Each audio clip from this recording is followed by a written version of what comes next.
Hi, I'm Dan Q, and you're listening to a podcast that nobody asked for, exclusively about things that only I find interesting.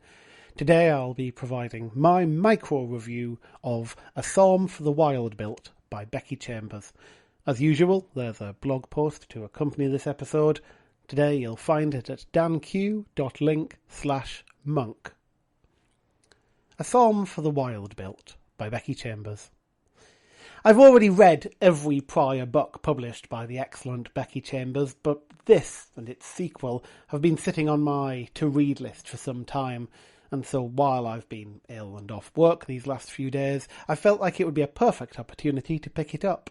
I spent most of this week so far in bed, often drifting in and out of sleep, and a lightweight novella that I could dip in and out of over the course of a day felt like the ideal comfort. And I couldn't have been more right. The very first passage gave that away. On the opening page it reads, "For anybody who could use a break." My friend Ash described the experience of reading this book and its sequel as like sitting in a warm bath, and I see where they're coming from. True to form, Chambers does a magnificent job of spinning a believable utopia, a world that acts like an idealised future while still being familiar enough to the reader that you can easily engage with it.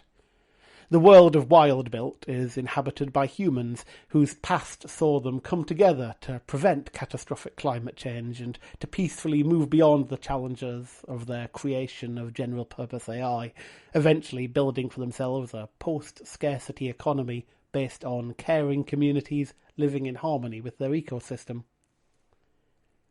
Writing a story in a utopia has sometimes been seen as a challenge, because without anything to strive for, what is there for a protagonist to strive against? But Wild-Built has no such problem.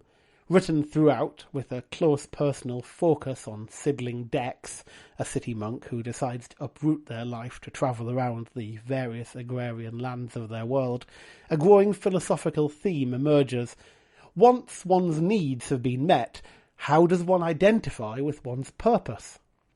Deprived of the struggle to climb some Maslowian pyramid, how does a person freed of their immediate needs, unless they choose to take unnecessary risk? We do hear of hikers who die exploring the uncultivated wilderness that Dex's people leave to nature, for example.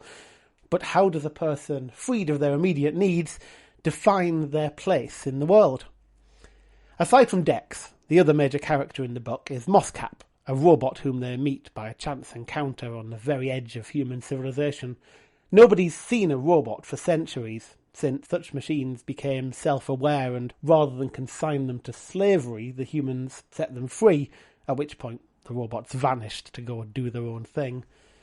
To take a diversion from the plot, can I just share for a moment a few lines from an early conversation between Dex and Moscap, in which I think the level of mutual interpersonal respect shown by the characters mirrors the utopia of the author's construction.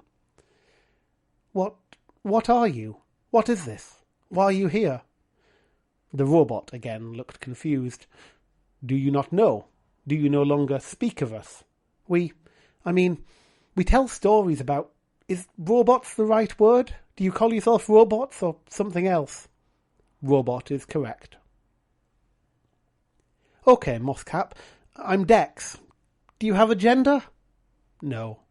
Me neither. These two strangers take the time in their initial introduction to ensure that they're using the right terms for one another, starting with those relating to their, let's say, species, and then working towards pronouns. Dex uses they, them, which seems to be widespread and commonplace, but far from universal in their society. Moscap uses it, its, which provides for an entire discussion on the nature of objectship and objectification in self-identity. It's queer as anything, and it's a delightful touch. In any case, the outward presence of the plot revolves around a question that the robot has been charged to find an answer to. What do humans need?